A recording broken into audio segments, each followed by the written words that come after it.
Guys, a little bit of housekeeping here. If you're not on video, we love to see everybody on video. You can see Jimmy and Cameron have their emails up in their names. It's great to be a part of the community, and you never know who might be able to help you out. So it's great to just kind of advertise that. TV Noel, how are you doing? Two thumbs Pretty up. good. Good to hear. Good to hear. Awesome, guys. Well, today, it's the first of the new year, so really want to make sure that we kind of dial in on everybody's game plan for the year and have a good, solid financial, personal, life, spiritual plan. But as I always like to do at the beginning of these, anybody got a win? Anybody got a win? Cam, I know you're getting busy. Jimmy, I know you're always killing it. Anybody get a win that they want to share? Let's go, Jimmy. Yeah, I'll just a personal win for me. I know everyone, when that was in the pothole army, they know about it. I'm on week 2 of 75 hard, and life is great. It's just amazing, the transformation that I've already come to experience with it is really good. And if anyone wants this book, Happy Pocket Full of Money, is definitely a great read. I recommend anyone. I'm just diving into it. Like I said, it's my second week into 75 hard, but that book is definitely a lot of knowledge in there. It's a Judd Burdon special. Oh yes, definitely. Mr. Matthias, how you doing, brother? Thanks for hopping on. Appreciate you. Love the 75 hard though, Jimmy. Like life changer, and you're such a culture champion in Pothole Army with your daily 9. Like still hitting it hard. Love it. Appreciate it. Keep doing what you're doing. Great things are going to happen for you here in 2026. Mr. Salzman, got a win for us? Yeah, I got two wins. I got a personal win. As you guys know, in the Paul Army, uh, I've been working out a lot more. And I've been trying to do some running. I got my new running shoes. And last night my little brother, he was like, "Hey, like, can I go with you?" And like, dude, I was ecstatic the fact that he wanted to come. Like, I was so excited. And then on the business side of things, me and Jason this weekend went to look at 3 parking lots, and then one of the parking lots was also an HOA. So that was 182 homes. They're going to be looking to do a beautification project. So we're going to be doing potentially seal coating as well as full tear outs on some of them to get them into compliance. Beautiful. Keep it going. It's early. This time of year, most of our competition is still in Mexico or still on holidays, and hitting the ground early makes such a huge difference, especially if there's snow in your market. So keep doing what you're doing, Cam. Like being able to kind of balance your professional life, your personal life, your spiritual, your mind, body, keeping that all rolling forward. You know, our businesses are extensions of ourselves. And if you're not healthy mentally, physically, it's going to be very difficult to be healthy financially and as a leader in these businesses. So, power to you. Appreciate you. Love what you're doing. For sure, especially when you have a partner that's able to get that lined up for us. So Let's go, Jason. Jason, you got a win for us? Yeah, business wise, like Cameron said, glad we were able to get that done. A personal win on my side. I got in a real bad accident. As you see, I'm in a back brace. Back in December 12th. I almost, yeah, I almost didn't make it. It was a pretty bad accident, but I'm happy to be alive. Um, and that's really it, man. I'm just happy to be able to walk. I fractured my spine, but the turnaround's pretty good. I'll be back for the season, so that's really it. We're happy you're still with us, brother. You're a big part of this community, and we appreciate you. So we're glad that you're on the mend and that the big man upstairs was looking down on you and took care of you. Absolutely. Thank you. Appreciate it. Mr. Matthias, you got any wins for us? I do. I do have a win. I had a great Christmas, by the way. I hope everybody else did as well. New Year's as well was fantastic. I was asleep by midnight, so that's always a good win for me. How did you get to sleep at midnight? Didn't you have like satchels and satchels of presents to deliver New on Year's, Christmas? no New Year's. No New Year's, I was in bed pretty early. But my win. So it's interesting. I'm making a transition. I've accepted a new position for to work with dealers that represent asphalt maintenance, and so it's sort of a bittersweet thing because I'm not working as closely with Asphalt Kingdom as I have in the last 3 years, but it's helping. It's going to help everyone to grow and scale. So it's going to be great. I'm excited for it. So I'm jumping in as a guest today. I know to have my AK background in here, but whenever I'm on here going forward, it'll have a bit of a different background. But I'm excited. I'm energized, and I know this year is going to be amazing for everyone here, as well as everyone that we're going to be servicing. So let's go. You'll always be part of the AK family. You can't get rid of us. You're married in, and you can't get away from us. So There we go. No, I'm proud to be part of you guys' family, and it's not like I'm really leaving. I'm just working alongside you guys more than in the same space. So it's all good. just a quick lateral move to one of the friends of the show, right? That's right. Exactly right. Nick Nelson, good to see you, brother. I think I saw Eddie hop on here as well. Eddie, I hope you're on the road making some money. Anybody else have a win that they want to share? No more wins. It's early in the year, so not enough wins this time of year. Everybody's win is that they're happy, healthy, alive, recharged after a nice, relaxing Christmas and New Year's. Love to see it. It's a good pivot into kind of what we wanted to talk about today. At AK, we've got a couple of pillars that we talk about with a lot of our staff, coaching clients, etc.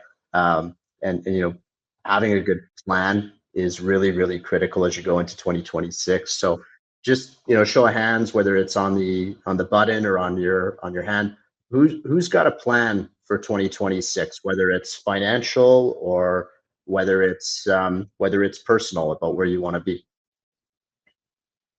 Cool. Love it. A lot of hands going up. Anybody want to be brave? Anybody willing to share their plan?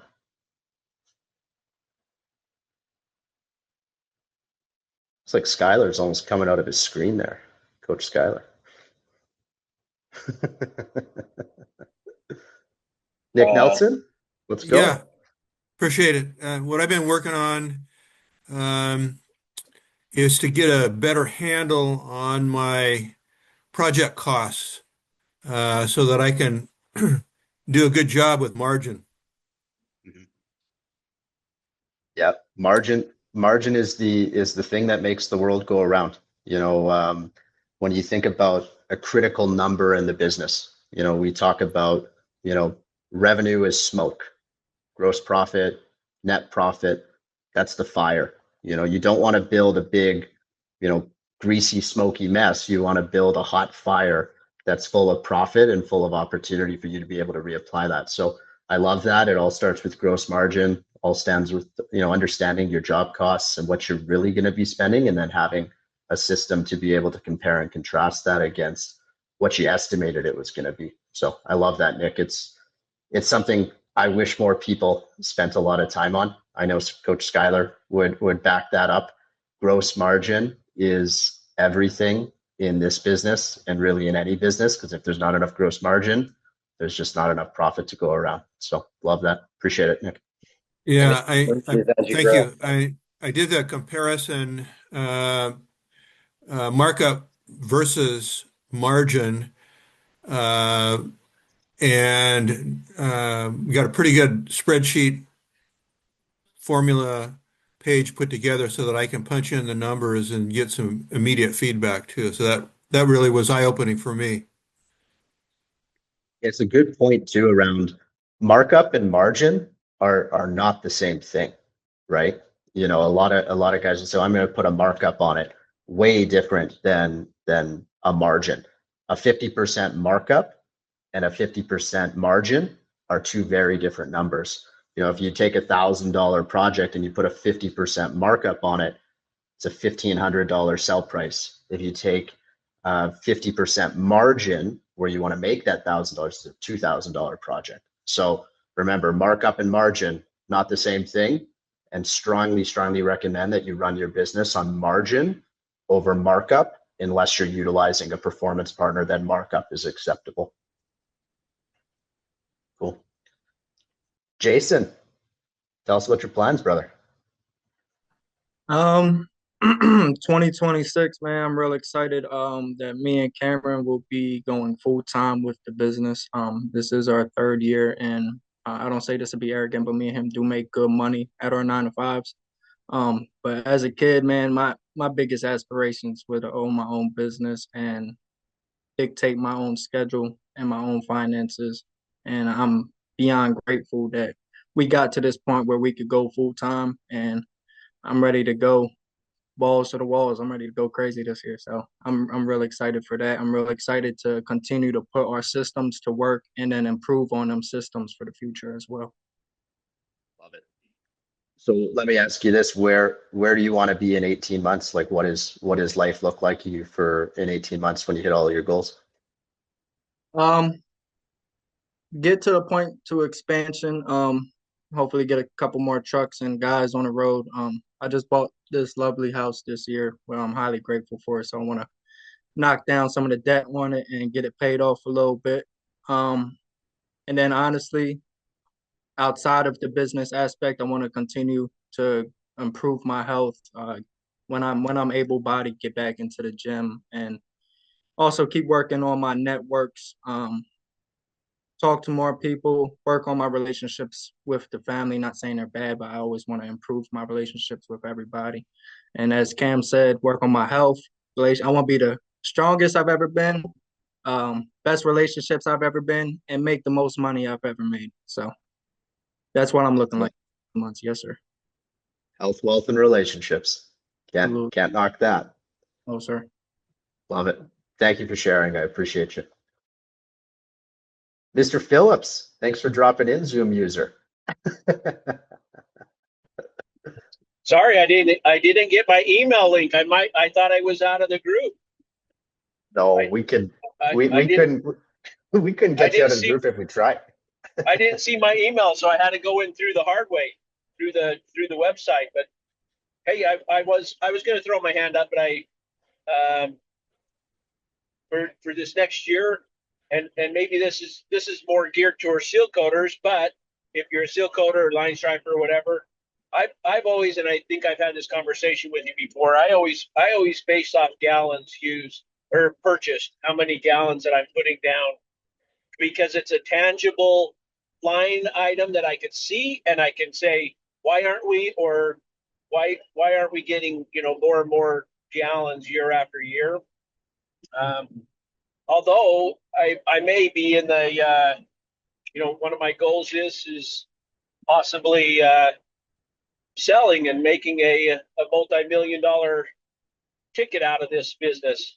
So I throw that out there to just let you guys know that it is possible to build a business that will provide for you and your family and have an exit strategy if you set it up right.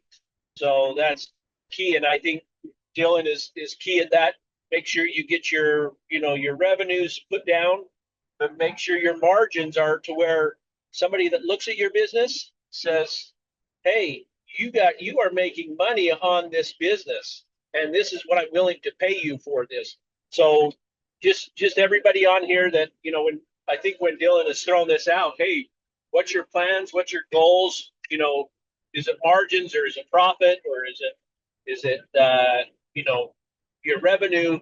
All those things are not just thrown out just because it's for an exit strategy, whether it's 5 years, 10 years, like I've been just over 10 years now. And so, yeah, that's why I think it's key. So I appreciate you throwing that out there, that question out. Of course, man. If you don't mind me asking you, because I think a lot of people, listening, now and after would find it valuable. You're in a position where, you're being courted with your business for a potential sale by the sounds of it. Is there anything that, has surprised you about that process, and kind of any metrics or anything that you've really had to clean up to get yourself ready to pursue that? Or Oh yeah, yeah. So one of the things that I have to clean up, and this is so my accountant that does my bookkeeping, my accounting, obviously as a business owner, I want to try to not pay as much, I want to pay as few amount of taxes as possible. But when it comes to selling your property, selling your business or whatever, for instance, the guy that wants business is he's going to go get an SBA loan, and in order to get that SBA loan, he's got to show that, hey, this business is making money and paying and spending. So it's kind of that it's a double-edged sword that I'm just finding. This is a hurdle that I'm going to have to work through. But it is, and I remember a year or two ago, Coach Schuyler here was talking about, and that was actually somewhat foreign to me. I've heard of it, but now I'm learning it. So anyway, just again, this community here, there's I've been in this industry, 10, 11, 12, almost 12 years, I guess it is now. And there's not a community that so many people are willing to offer information. So Jason, that's just starting up, or you're breaking out, starting your own deal or something like that. There's information that is so valuable just from this, but Judd brings to the table with just processes and stuff that will help you move your business. Don't take 10 years to build your business like I did. Build it 2 or 3 years and then make it valuable, make it sellable, or just keep working it and provide for your family and your employees and just have fun at it. I mean, I enjoy this business, but yeah, that's my answer. love it. Thanks for sharing, Matt. Really appreciate you. Really appreciate everything you do for the group here. You're always such a valuable contributor, and I'm love that the business is advancing, whether that's putting a bunch of money in your pocket for many, many years to come, or whether you're getting the lump sum payment. Super proud of you either way. So congratulations. Thank you. Cool. Well, Matt hit on some really cool things there. And I think, when you think about a business that is sellable, it's systems, processes, and repeatable revenue. Can you absorb a business that has repeatable sales and marketing processes, repeatable operational processes to actually get the work done, repeatable financial processes to keep track of all of the invoices, the receipts, the payroll? When you're building a business out, you should always almost build it to sell, right? So when we think about planning for 2026, and I really just want to have more of an open conversation. There's two things that you have to plan for. You have to have a financial plan, but then you also have to have an intrinsic plan. What do you want your life to look like? What does your spiritual side look like? Are you a man of God? Are you at church? Are you working in your community? What does your life look like physically? Are you in shape? Are you eating well? What do your relationships look like? What does your career or your business look like? How much money are you making? What are you doing to empower your staff? So, just kind of quick show of hands, if that's all right. Who's got a plan that goes beyond just the revenue side of the business or what they're doing in the business? Who's got a plan beyond that? Awesome. I love that. Who's got their financial plan for 2026 already? Couple of hands, couple of low hands. Cool. So, I'll open it up. For a couple of questions. On the financial side, it sounds like some of us are missing that financial side. So when we think about the financial side, how many of us know how to work our revenue back into our profit, into how many jobs that we need to find for the year. Cool. So we all know that when we budget, we want to start with our profit, right? How much money do we want to make? Want to make $100,000? Got 50,000 in fixed expenses, let's say. 100,000 plus 50,000, 150,000 is what we need in gross margin. If we do 150,000 in gross margin, we probably, or sorry, if we do 50% gross margin, we need to do about 300,000 in revenue, right? So for those of you that don't have your financial plan, really, really critical, because if you don't understand the numbers, you end up in that situation where you've got a lot of smoke, not a lot of fire. And what we always say, cash is king, right? On the intrinsic side of things, and health, wealth, relationships, who goes beyond 12 months? How many of you are going beyond 2026 and are thinking about 18 months, 24 months? How many of you know exactly where you're going to be in 18 months? Have a plan to where you want to be in 18 months. Absolutely. Where are you going to be in 18 months, Caesar? Well, so I'm actually new to the group, so this is my first time joining in. But welcome. Yeah. So quick background. I'm a retired Marine after 27 years of service. Ended up working for a general contracting company doing process improvement, commercial GC. Got laid off in October and decided I think I can do this on my own and not make other people money and not depend on other people for my financial well-being, besides my retirement and all that. But I've actually just got a incorporated name just this past week and working through doing ROBs to fund the business. So no, at this point, no requirement for loans, SBA or anything. And have a pretty solid plan for where I want to be next in a year and some probably 70% numbers for year 2 and 3 at this point. So where are you going to be in 18 months? That 18 months, I'm looking at being trying to do about $500,000 in revenue, and think probably one full crew, potentially starting to look at a second crew. It's all within your grasp, man. $500,000 by that point, 100%, pound the pavement. If you desire it, you will get there. What about your personal life, your relationships? Like, have you thought that far ahead about it? Have you thought about, is there a vacation? Is there a spot where you want to go? Are you sitting on the beach drinking pina coladas, celebrating the $500,000, or have you got that far? Well, we fortunately we're able to do a little bit of that now, but my wife works as well. She's been with the same veteran nonprofit for almost 15 years, and then since I'm retired, I have a retirement and a disability that comes in as well. I've been married married my high school sweethearts. We've been married for 30 years now. So just want to continue to build our relationship and continue our relationship with our kids. I have 2 adult kids and a grandson now, and great. My son is actually coming to visit this weekend, so which is great. But yeah, just trying to be a better man, be a better husband, better individual, and get this business started and do some good things and I think for us, not only help ourselves, but we're pretty big, and if we have extra income, we like to do a lot of donating and charity work as well. It's just because it's just the right thing to do, in my opinion. But so like to get to where I can do that again and try to help, not only help myself, but help out other people and other organizations as well.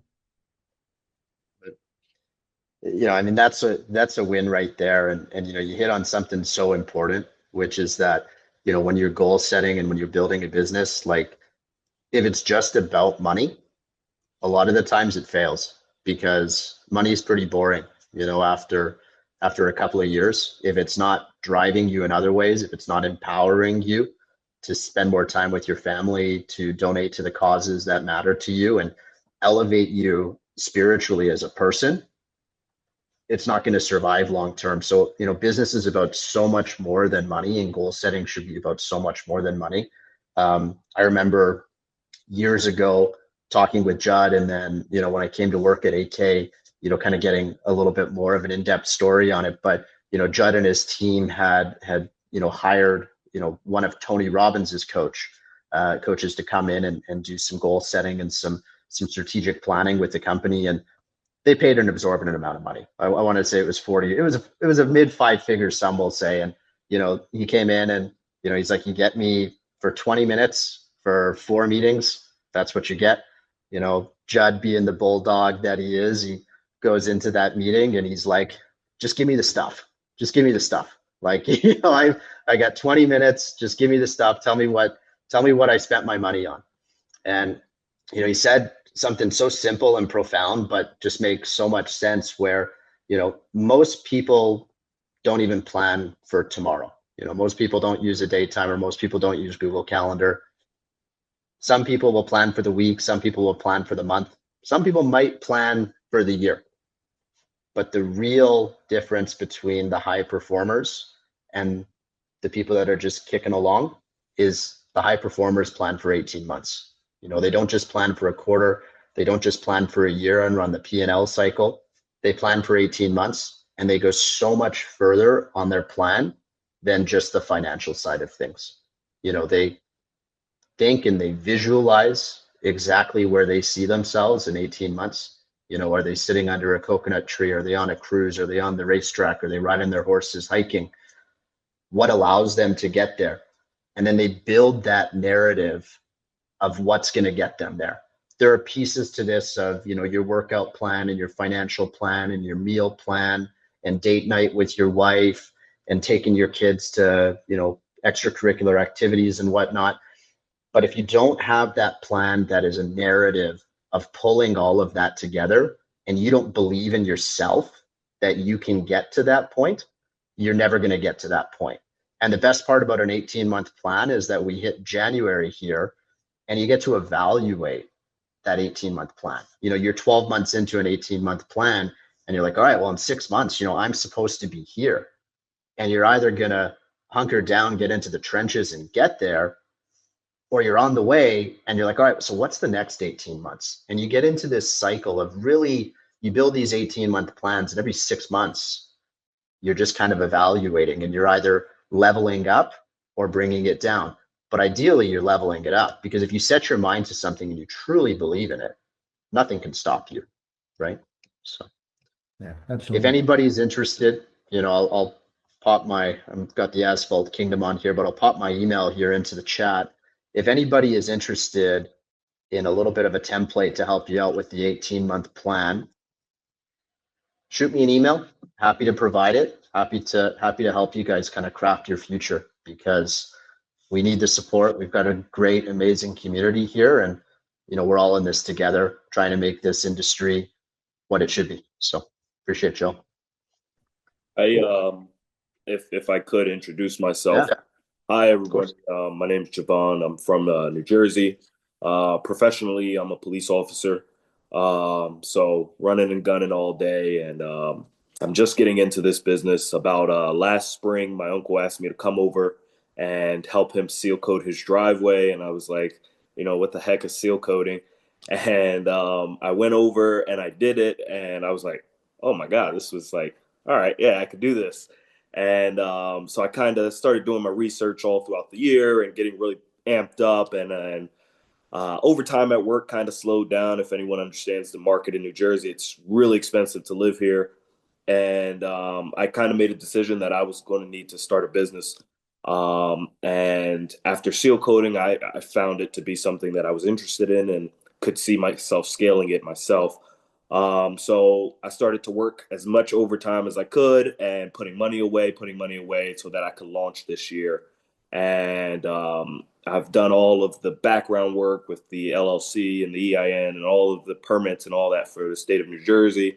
And I'm getting to the point where now I'm getting ready to launch. My logos are all done. The website's about to go up, and trying to do everything as professional as possible, stand out with branding and making sure that I look more professional than I even am right now and look like I've been around longer than I have, just with the intentions of trying to get those leads and so that's where I'm at right now, and I'm just at the point of where I'm getting ready to make that big purchase of buying some equipment to move around and get a trailer wrapped, and all of those things. And I'm just really really excited to be here, meet you all, and network, and looking forward to this year, and this next couple of months and how that goes, and even the next 18 months. I'm in this for the long haul. I'm looking to see how I can scale this for years to come, and eventually maybe have a crew that I'm off, and I'm just doing the back end things, and my career is still focused on policing and all of those things, but having that business running on the side that'll put me to that next threshold of income, and just flexibility with things. Welcome to the kingdom, Javon. We're happy to have you. Thank you. Cool. Skylar, you still got a baby going on here? Oh, he's off video here. I was going to see if we could hear Skylar's plans. Oh, he's here. Skylar, can I pick on you? You mind sharing a little bit about your 2020?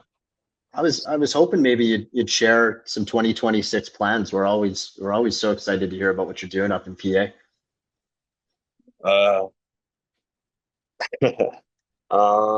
2026 plans. How much detail do you want? What part of it? As much as you would like to give. I saw you were knocking down some houses, doing some renovations. I see Pro Seals always working, even in the snow. So yeah. Biggest thing is extended seasonality. 2026 is like 10 months out of the year in our core business. The core business will probably expand into another service line item that operates 10 months out of a year via acquisition. So this year will be a large year for us. We have a lot of moving pieces going on to make sure we find the right acquisition and what will serve us to get to that 10-month out of the year. It will it'll be sizable and or multiple roll-ups. So either, $3 to $10 million range is ideal for us. And then, and or, a couple like million, like $3-ish million companies, or 2 million in one or something, or 2 twos or 3 2, something, just depending on how the cookies crumble. But yeah, that is our leap this year. It's always the uphill battle of asphalt, right? Like, it's maintenance, and then maintenance comes asphalt. We did a large portion of asphalt last year. It was like right under 30% of our revenue. All of that was subbed out. We finally made our jump. We were 70-ish% commercial and 30% residential. So finally positioned like the rev lines where we wanted them. We got our customer base where we wanted it. And now it's just capacity, right? So just spread the infrastructure that was built over the past couple of years amongst more revenue and longer revenue. So that is where we're at in a nutshell. Lots of fun stuff. What are you doing with all of the extra profit when it starts to roll in? How are you giving back? Well, it depends what it is on the day to day. Like today, actually, I was just on a mastermind call, 12 o'clock. And a buddy of ours in the mastermind, he had a niece. They were young. They were like 20 some. They had their first baby. The baby was born with complications. They knew it. They said it would be all right. And 2 weeks, the baby was on life support. So that was just a donation that happened today. It was really neat. It was a call like this. There was about 50 of us on it. And in about 15 minutes, there was 20 grand in that GoFundMe. So it was really neat to just be in a room of people, and everybody was willing to open their wallets in a time of need, and raise some money to offset some bills that came in. They had a lifeline, the baby, so that was $25K in itself, and then 2 weeks in the hospital, and the baby ended up passing away. And basically it was this dude's niece, and he was like, hey, Monday's going to be probably the worst day of their life. They have a home that was done and a nursery that's full and all these things, right? And they got to go bury that baby on Monday. And I figured that I'm in a room of winners. Like, if I could ease the pain a little bit, that's what I want to do. So it was neat. So those are the things that I want to get behind, and it's why I run a business, right? So 100%, man. You're a hero in that regard, man. And it's so important to surround yourself with like-minded people that understand the situation, can empathize with the situation, and help with the situation. So yeah. appreciate that you're just that type of person, man. Appreciate you. Cool. Got a couple of people that popped in here. Mr. Ben Garcia, friend of the show. Cool. Hey, Dylan. How are you? How you doing, man? We're just talking about our goals here for 2026. If everybody's got a financial and just kind of a life plan and stuff like that. I like to Yeah. pick on you any chance I get. So, I was going to go into some challenges, but I saw you pop on and I figured we better give you an opportunity to share some goals with us out there in Tyler, Texas. Yeah. So, I mean, I got a lot of personal goals and business goals. And in fact, I just I took a seminar here. Give me 1 second. So here's my vision board for next year. Let's go. And I can't see it, man. It's got all that background, whatever, right? But That's what my vision board looks all blurry like that too, Ben. So I got family, I got health and fitness, I got spiritual life, personal branding, business and finance, and relationships. So I'm not sure what you guys want me to share, but yeah, I got a business plan here as well. Well, it's great to hear. Anything you put your mind to, you're going to be successful at, as long as you just do it and stop thinking about it, right? I got a financial target. I know it's going to sound like a lot, but it's I got to execute 15 payment enhancements per week. I got partnerships, build formal referrals with network, with asphalt, concrete, roofing, and power washing companies. I got secured 39 new 5-star reviews. Apply professional branding stickers to my truck. Expand digital footprints by doing I gotta add this, but I want to do 1 post a week on Facebook, and more and more, right? And overcome the fear of hiring, right? I'm so afraid of hiring somebody because I'm like, am I gonna make it? Do I have enough work to keep them occupied, right? So I want to be able to overcome that fear. But that's what I have for 2026, guys. Thanks for sharing, Ben. Thank you. Appreciate that you put numbers to everything too, right, guys? Like especially, there's the financial plan. A lot of guys will make their budget and they won't look at it again throughout the entire course of the year. But when you're building out that, that personal sort of goal, whether it's, me and my wife, we will go on 1 date a week, or 2 dates a week, I'll go to one of my son's football or baseball games, right? Putting those numbers on things, numbers make things real. So I encourage you, when you're planning, not just financially, but for your life, how many times are you going to the gym? It's easy to say, I'm going to get into better shape. But if you don't put a number on it, it's just fluff, right? So put a number on everything that you do. It's a lot easier to hold yourself accountable that way. Speaking of dates, I put in here, conduct weekly dates with my wife every Friday from 6 p.m. to 9 p.m.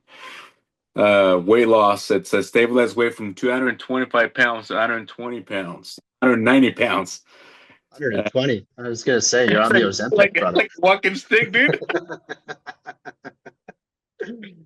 Yeah, and I even got vacations planned and stuff like that. I think for me, the biggest thing, Dylan, it's I put this on a piece of paper, right, and same as this, and I try to review them every day so I don't forget, and have some sort of accountability partner.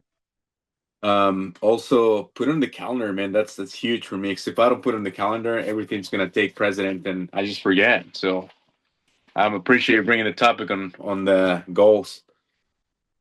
Of course, man. In your corner to help you hit those goals, right? You're gonna do it. Just push forward and just do the thing instead of thinking about Get the out thing. of my head, man. That's my kryptonite right there. Awesome, guys. Well, we got about 20, 25 minutes or so left here. You know, it's early on in the season. A lot of people have different things going on with, you know, whether it's goal setting, financial planning, maybe you've got kind of that off-season project.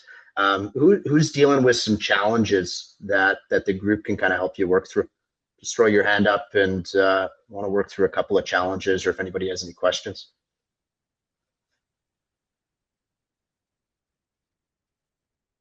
Ben, you got a question? I guess one of the challenges, right, that my team and I were facing is qualifying prospects. We were making visits, right, but we were not qualifying the prospects in the right manner.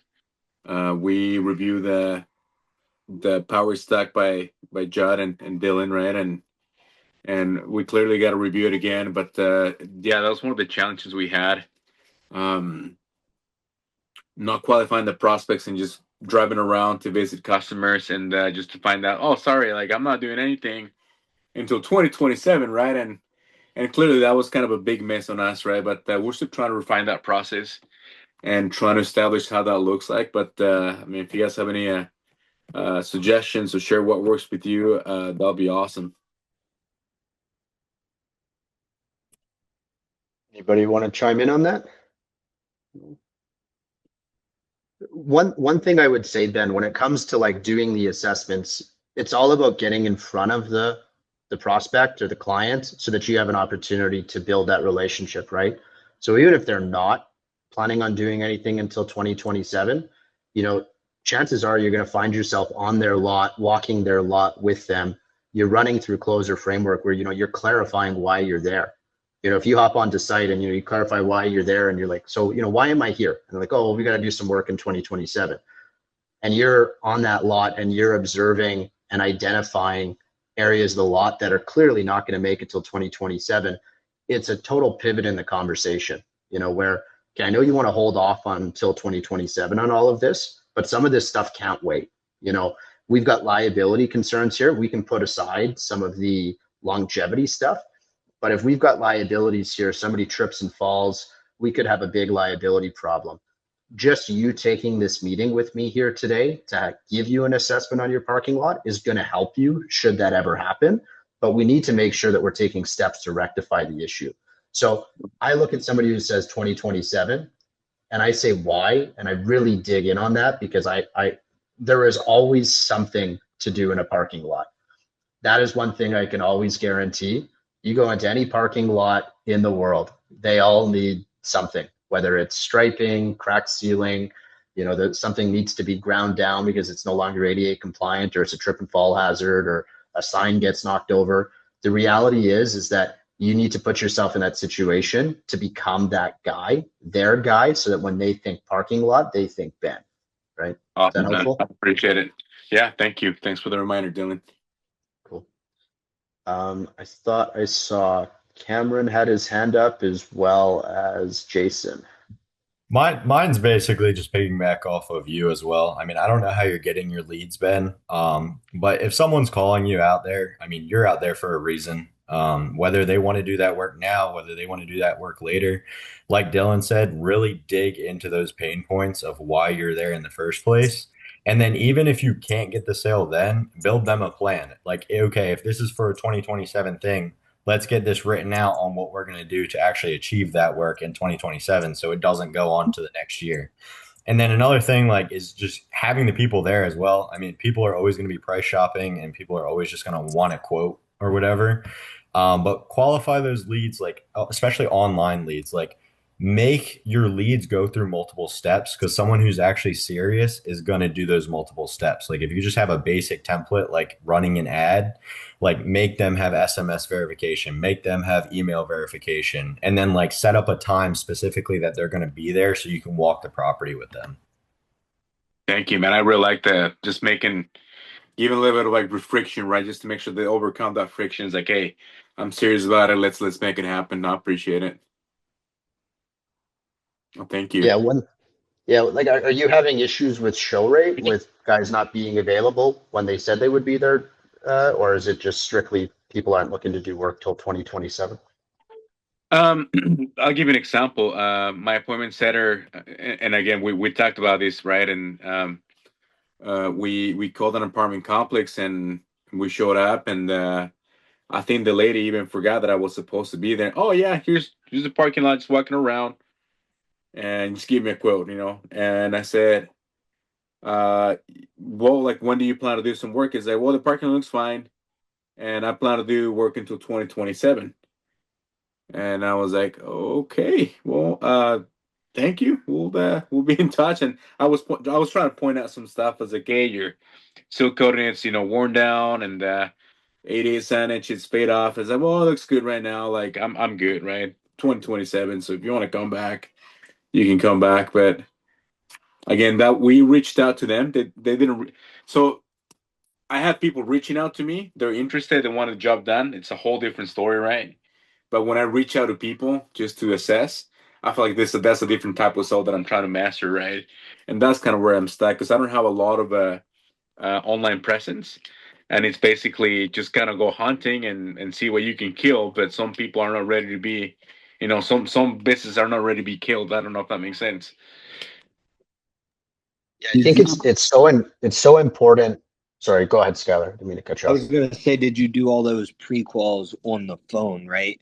And then was there appointment reminders with a phone call and an email? Was there a response? Did you actually get in contact? Like, we don't leave our shop unless like we get a response, right? Unless the appointment is confirmed within the drive distance of the, whatever, 1 hour or 2 hour before the appointment, and we know it's booked with the decision maker and they're urgent, right? For a cold outbound, typically, like if they're saying 2027, we like will defer that. Like it won't be like deferred till 2027, but like we would of course run our now appointments like, hey, we have this huge pothole, we need this fixed, and we're going to run them now. And it might be a say like a 90-day target of like, hey, we need to just get an appointment on the books in the next 90 days with this client because we could probably move some revenue up forward, et cetera, et cetera, et cetera.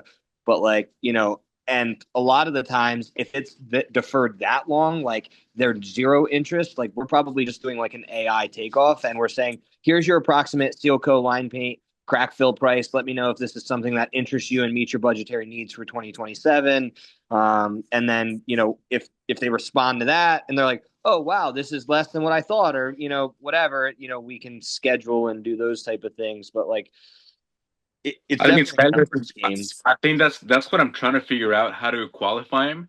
I know I need to go over again, the whole sales stacks, but I want to find a process to qualify him, right? Because my appointment said it was, and this was follow my own, right? I didn't really train him properly or anything like that. And I was like, well, you send me appointments, put me in front of people, but I wasn't really giving him ammo, like, hey, asking about like your budgets, when do you plan to do it, right? So I'm still learning that, to be honest. I don't know if I have it like nailed down, So, and that's something I gotta so to, improve on. like tactically, right? Like the easiest thing is like, what is it now, right? Like, what are the qualifying questions?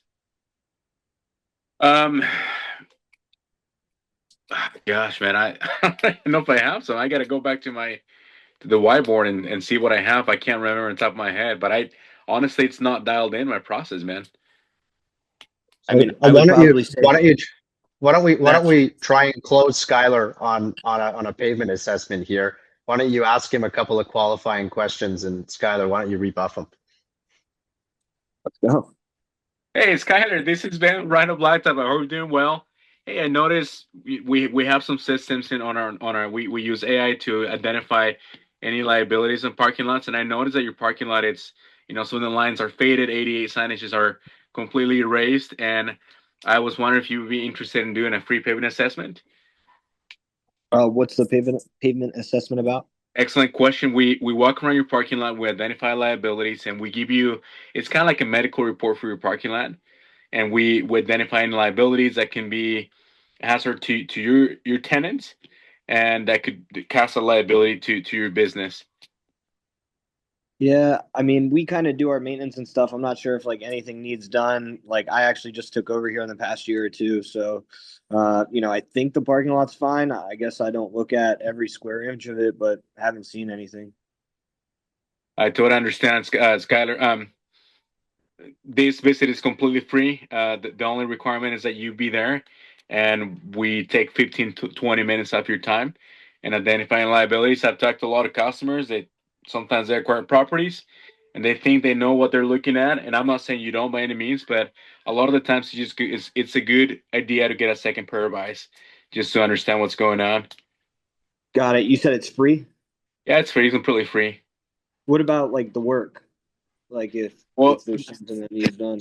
the work, I can't tell you exactly what's going on until I take a look at it, right? It'll be dishonest for me to tell you what's going on before taking a look at it, right? And I just don't do it like that. I just want to Got assess it. the situation. I, yeah, And my lot's like roughly I think 120,000 square foot. From what I remember, I think I seen it on some plans somewhere. Like any rough idea, I got a budget here, so I just I don't even know if it's worth my time like to even take a look at it. what's if you don't mind asking, what's your budget for next year? We don't have that yet. Like You I don't have. said, it was done, and we just kind of took it over, and now I'm trying to figure out how to what I need to focus on first. It's kind of why I'm looking for a rough number. Yeah, I'm happy to give you a rough number. It really depends what your goals are. So I've had a lot of customers that they're all about to sell their property, right, or buy property or sell, dispose of whatever they're trying to do. So it's just gonna be depending on your goals. Do you plan to keep the property or sell it in the next few years? No, we're running our business here, so yeah, Okay, we've been here 25 years. Like we don't plan on perfect. moving.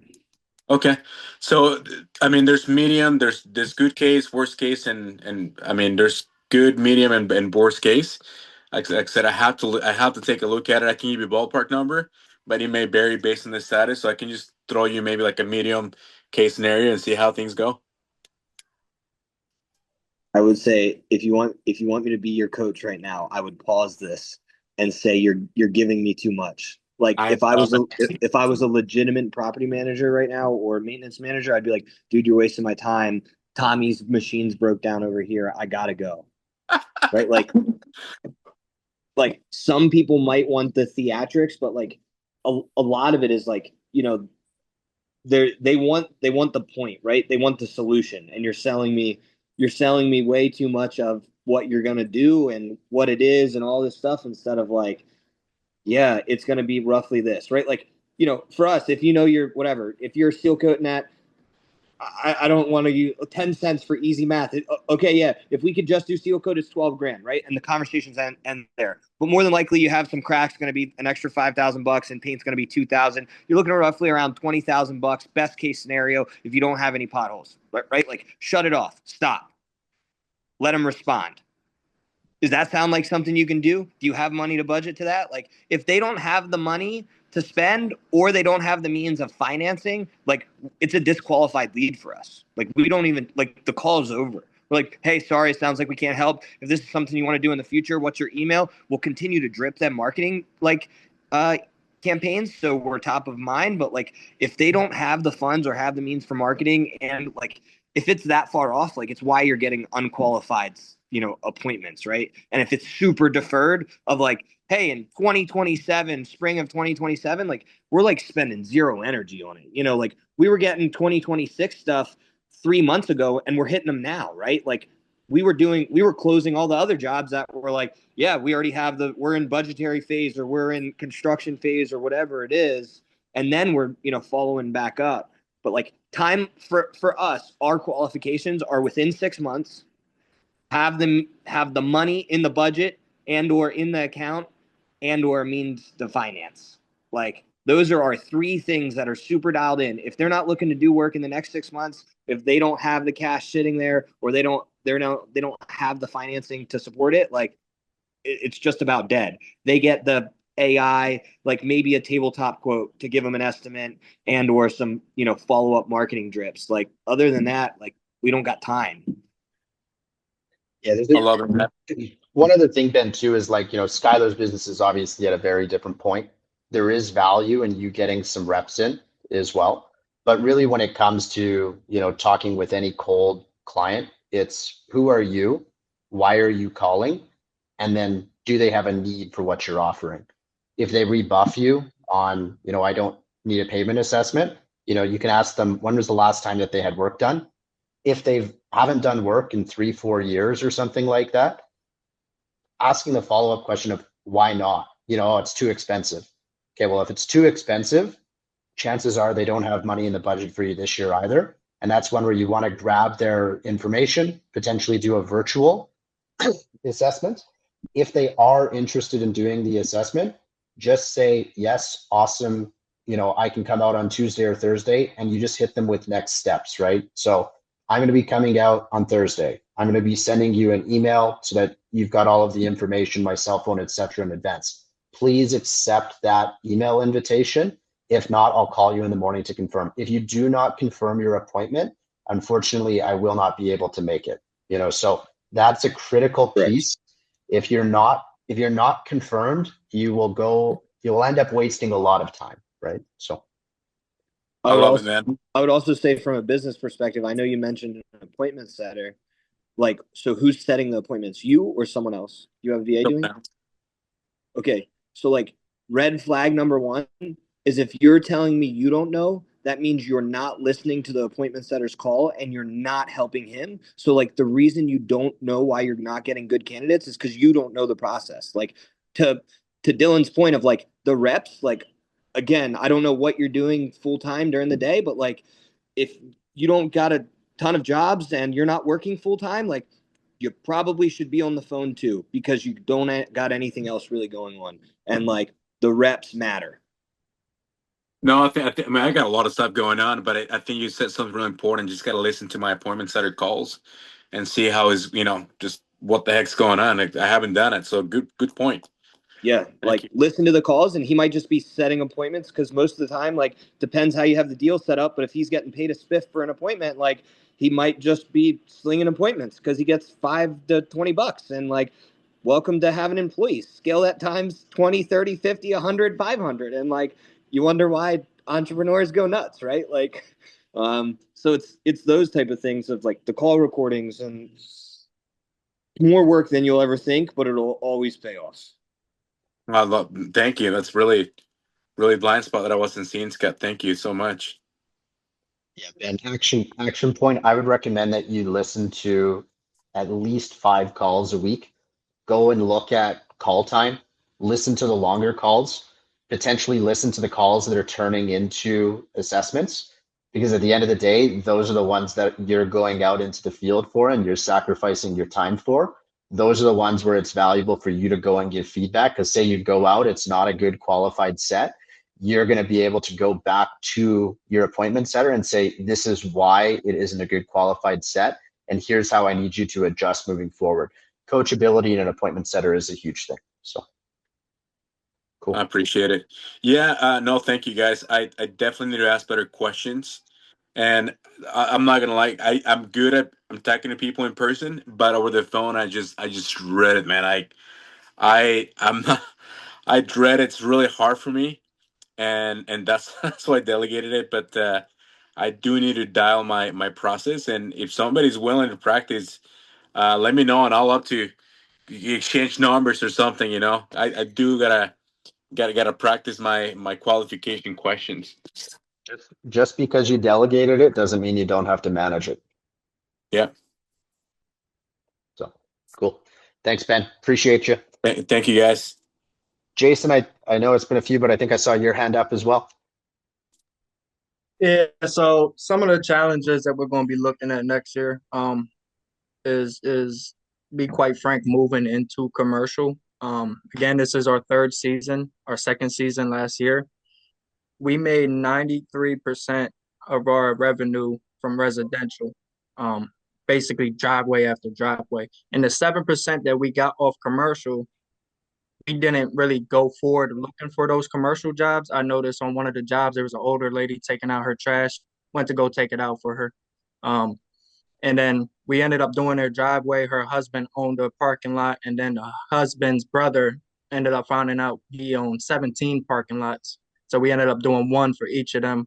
Looking forward to do more for the brother, but we're looking more into, that's, be quite frank, that's why we purchased the Pothole Army, is to figure out different tactics of stepping into the commercial aspect of things. So we're just working on our outputs on how many assessments and proposals we could put out a week to move towards the commercial because specifically we're looking at a gross target of around 500,000 this year, and it's possible doing with residential. Don't get me wrong, Residential. but we really got to start pushing more into the commercial aspect of things, as well as working more on another flip side of things. We're working more on with our performance partners on getting work done. Last year at the beginning when we were still learning the process and everything, we turned down tens of thousands of dollars of paving jobs because we don't have a paver, we don't have a triaxle, etc. But we were luckily able to find a performance partner who has a miller. He's able to do, the whole 10 yards. So we're going to dial more in this year on accepting those jobs and pushing them to our performance partners, as well as, like I said, getting our foot more into the commercial. Did you have a question there about commercial or Pothole Army, for example? Like, when it comes to getting commercial, like the tactics that we're teaching in Pothole Army really are the game plan for commercial. It's build a hot list, it's do the outreach, it's get into the assessments. Those assessments are going to turn into proposals. As long as you're following up and being aggressive about it, it's going to turn into jobs. And that's what the thing we got to work on more is being aggressive, as into the discussing the liability aspect of things. I mean, I feel like that's the main thing that could help sell a commercial, in my opinion, is the liability aspect. Hey, you got a 3-inch crack that a high heel could get stuck in. I don't know if you heard about the Walmart lawsuit of $2.4 million, but bring stuff up like that to really push ADA compliancy. I'm lucky to have an aunt that is an ADA compliance specialist. So I'm able to really dial in on ADA compliancy and, let people know that, hey, your parking lot looks okay, but these lines or however, it's a possible liability down the road that we could tackle ahead of time. Yeah, that's it. So how many jobs do you have to do next year to hit 500,000? So if we're talking about strictly residential, because like I said, we made 93% of our income off residential. We averaged 750 a job. If I wanted to just go off residential, we would have to do roughly 600 jobs or so, which is possible. But we're looking at figuring out the outputs on how many assessments we could, like I said, put out a week. I'd like to honestly earn, I'd say 30% off a commercial. With that being, let me see here, plus I this calculator, around 150,000 or so off commercial. I know that number may sound low, but I feel like we found a good niche in the residential industry. We do really quality work, and we do a lot of door-to-door sales, to be completely honest, and that's how we're able to push out so many residentials. But we're still dialing in the outputs on the commercial aspect of things. I mean, I know exactly how many doors I need to knock on this year to do my residential side of things. I'm still looking for the outputs for the commercial side of things, I guess. What you're going to want to do is you're going to want to kind of split off that 7% that you did in commercial, look at all of those gross invoices or receipts, whatever you want to call them, and understand what your average job size is for those. So split off that revenue, divide it by the number of invoices that you had there to get to an average job size, and then start to work those numbers. But like I said, it's there's only 2 commercials we did last year. Outside of the work we did with performance partner, we helped with a few lots as a performance partner ourselves. But we only did 2 jobs, and that was about 7,000 per job on average between the 2. Again, I didn't put any output to get that job other than helping a lady take her trash out. Well, one thing too that I would counter with on the residential side, right? Like you're saying 600 jobs to get 500 grand. Like it would be significantly easier to learn how to get those tickets up higher and learn how to cross sell on those residential and do 200 jobs because it's way more realistic. Like, transparently, like we built 7 figures, like predominantly residential, right? Like we were a lot of residential. I mean, like last year alone, we did 700 and some odd residential jobs. Like I think it was like 753 residential jobs last year. So like we still do a lot of residential, but it was only 30% of our revenue. But our residential average ticket is like $2,700. And a lot of that is like, again, the cross sells, the upsells, the patching.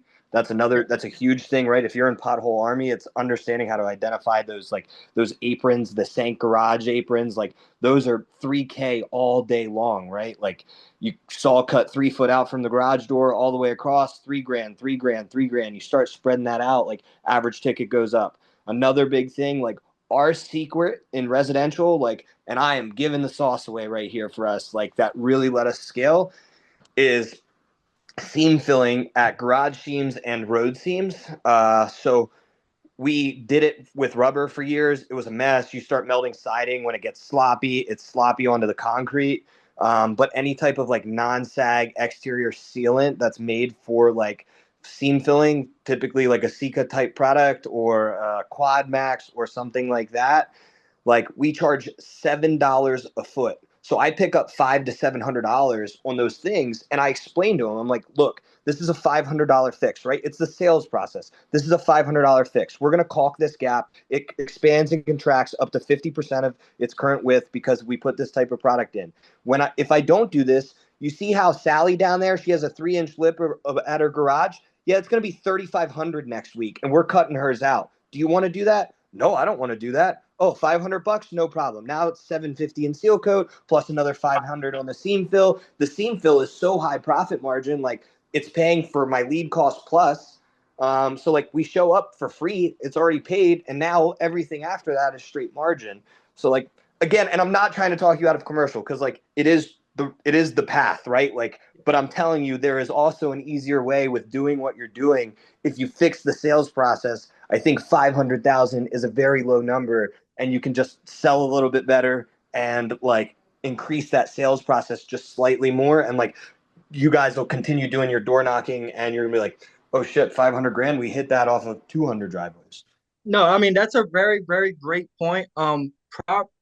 Most of our money on the 200, well, I'd say the 97% of that wasn't commercial on the residential was primarily seal coating and crack repair. We at the very end of the year in like September bought our dump trailer and just started getting into the asphalt work and the patching. And that those are great upsells that we weren't able to provide our customers at the time. Because that right there, I mean, if you're talking, let's say 500 a patch or $2,000 extensions here and there, those numbers could really help improve.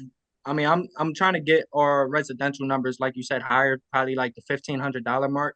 And for us to do that, we really need to start adding the extras, like you said. And I feel like asphalt maintenance and or not asphalt maintenance, asphalt patching, repairs and installations could help us get those higher averages. Yeah, it'll help. And like just the sales process of understand how to sell above market rate, right? Like I don't know where your price. Where are you located? Where I'm located in Delaware, and our pricing is, I'd say, the higher 20%. We are not cheap guys. We don't do cheap work. We focus on primarily quality work, and our price definitely reflects it. So are you comfortable sharing or no? If not, cool. Like you don't need Cameron, you to. cool? Okay, yeah. Let me pull this up for you. So our numbers right now are 25 cents a square foot ceiling. On We charge residential? residential. Yeah, So yeah. so hold on. It sounds like 25 cents. Like just all in all, because like people put it in like without itemized, we itemize everything. Itemize In everything. total, it comes out to like 43 cents, give About or take. 43 because it's 25 cents. We put a project fee just to get us out there, cover costs. Mobilization? Yeah, mobilization. Yep. We charge real cheap labor, but it is on the itemized, we charge real cheap labor, but it goes into the total square footage, like Cameron said, it averages about 40 cents a square foot when you said all said and done. Yeah. Great. Yeah, you're doing a lot better than probably majority of people, right? The majority of people probably would have stopped at that 25 cents and been like, "Yeah, man, we sling deals at 25 cents all day long," right? So Right, like, and that sort great. of thing is And I a lot of still, guys in Delaware do really really cheap work, and they all wash away in 6 months, to be quite frank. And that's kind of our thing is when with us, you're getting more than a fly by night company. You know, we take a lot of pride in the work that we do. I would say focus on customer experience, and I still believe that has 50% capacity. And that's another thing too. I mean, with how I don't know, you know, if everybody knows their exact percentage. I don't know if this is high or low or not. But with the work that we do, we get 15% of our income comes from word to mouth. I like to improve that a little bit.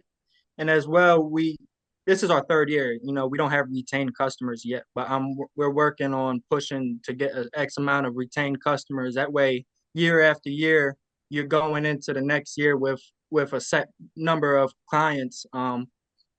Because if you walk into, let's say, 2027 with 300K of work, 500K is nothing. I mean, we should be shooting for 750 to a mil, which is kind of where we would like to take the company in the next 2 years.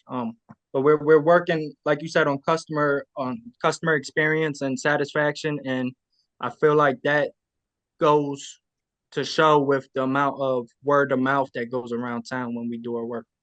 Focus on the brand, focus on the customer experience, then worry about killing whales. Like, genuinely, like, do all of the small shit first, and the big shit will be easy, right? Like, and that's just like the super transparent. Like, if your trucks aren't spotless, if they're not lettered and logoed, if you don't have great uniforms, if you don't have a great customer journey and it's frictionless for the customer, don't move forward. Like, fix that first and do it now. And then, like, all of a sudden 40 cents becomes 70 cents. And like, let alone now, again, we're not even talking asphalt yet, and now we just increased whatever you guys, I don't know if you said your revenue. If you did, say it was 300 grand, we just took you from 300 to 450, and we didn't do jack shit but just made the journey better, right? Like, Right. and it's possible, and everybody wants to do more instead of perfect, and then like the word of mouth goes from 15% to 50%, and like the customers get customers for you, and there's no acquisition cost. Like, that's the thing. Like, that's the sauce, right? Like, It really that's is. what I mean, builds the business. we've had a few guys in the last year that just made it their mission to get us as much customers as possible. But that, I mean, I'm not saying, you know, we're already on top of it, but it's a good point. We really care a lot about our branding. Going into this year, now that we have laborers on the books, and because we're a small team, we're focusing more on self appearance. You see, Cameron has this polo tee on right now. We didn't have that last year. We have a 2024 truck that's spotless. I mean, we really take pride in not coming looking janky. We want to separate ourselves with everybody with the branding. So I believe that's a very good point. Start sealing in polos, like, legitimately. Like, that's how serious I am about it.